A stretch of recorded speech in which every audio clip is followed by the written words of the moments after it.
پھر 87 سال عمر ہے، اللہ تعالیٰ پھر حضرت ہاجرہ کے بطن سے حضرت اسماعیل کی صورت میں اولاد عطا کرتا ہے۔ اب اتنی بڑھاپے کی عمر میں اولاد نصیب ہو تو انسان کا جی چاہتا ہے سارے کام کاج چھوڑ کے گھر بیٹھ جاؤں اور میں اپنی اولاد کے چہرے کی بلائیں لوں، لیکن حکم ہوتا ہے اپنی زوجہ کو بھی اور اپنے نو مولود بیٹے کو بھی ایسی وادی میں چھوڑ آؤ جہاں کوئی سبزہ بھی نہیں ہوگا۔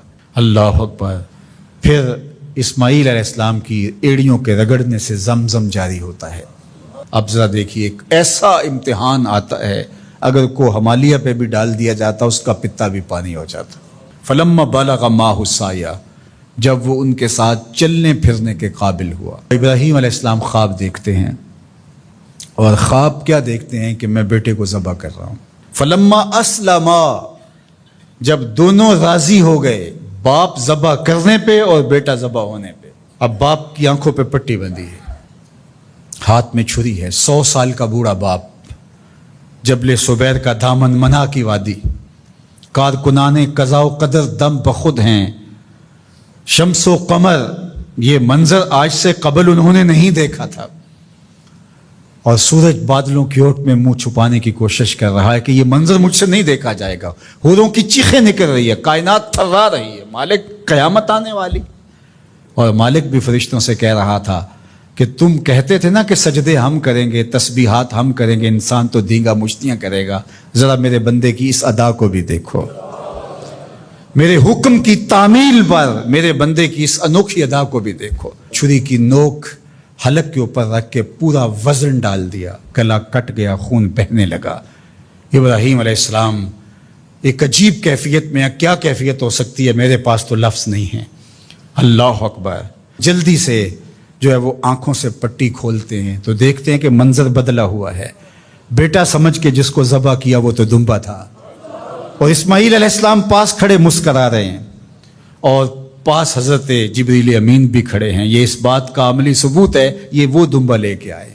تو بے ساختہ جناب ابراہیم علیہ السلام کی زبان پر جو لفظ آیا وہ یہ تھا، اللہ اکبر، اللہ اکبر۔ تو حضرت اسماعیل بولے لا الہ الا اللہ واللہ اکبر۔ پاس کھڑے جبریل بولے اللہ اکبر وللہ الحمد۔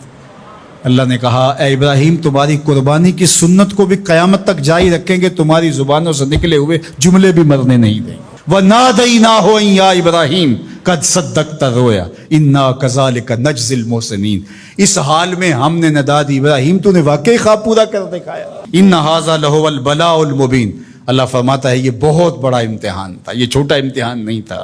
اور پھر میرا رب ہو کے کیا کہتا ہے، سلام علی ابراہیم، اے ابراہیم تیرے اوپر سلامتیاں نازل ہو۔ اللہ اکبر۔ پرسوں بھی میں کسی منڈی کے قریب سے گزرا، کہتے ہیں اس علاقے کی سب سے بڑی منڈی ہے، تو ہزاروں جانور، ہجوم محبت، اور سڑکوں پر، گلیوں میں، بازاروں میں کوئی یہاں گائے لے کے جا رہا ہے، کوئی بیل، کوئی اونٹ اٹھا کے لے کے جا رہا ہے، تو بے ساختہ میری زبان سے یہی نکلتا ہے سلام علی ابراہیم، ابراہیم تیرے اوپر سلامتیاں نازل ہوں۔ اللہ اکبر۔ اور اس قربان گاہ پر، جس قربان گاہ پر حضرت اسماعیل کو لے کر کے چلے تھے، منا کی وادی میں جبل سبیر کے پاس، وہاں 25 لاکھ حجاج جانور ذبح کریں گے، تو منا کی وادی اس گونج سے منور ہوگی، آواز آ رہی ہوگی سلام علی ابراہیم، ابراہیم تیرے اوپر سلامتی۔ ابراہیم علیہ السلام نے چھوٹا کام نہیں کیا، بہت بڑا کام کیا، لیکن میرے رب نے بھی پھر جو اعزاز دیا، جو تکریم دیا۔ عرض کی گئی یا رسول اللہ یہ قربانیاں کیا ہیں؟ فرمایا تمہارے باپ ابراہیم کی سنت ہے، قیامت تک وہ نقشہ ہماری آنکھوں کے سامنے رہے گا، اور لوگ اپنے قیمتی متاع کو اس طرح قربان کرتے رہیں گے۔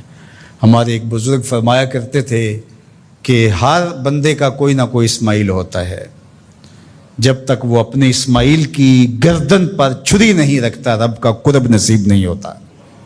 تو اپنی عزیز ترین متاع اللہ کی راہ میں قربان کرنے کا موقع آ جائے، وہ جان ہو، وہ اولاد ہو، وہ مال ہو، وہ منصب ہو، جب حالات تقاضا کریں اور آپ کو لگے کہ میرے مالک کا مجھ سے یہ تقاضا ہے، تو راہ خدا کے اندر قربان کرنے کا جب یہ جذبہ اس لیول تک پہنچ جائے تو پھر آپ اس نور سے مالا مال ہوتے ہیں، اس فیض سے فیض یاب ہوتے ہیں۔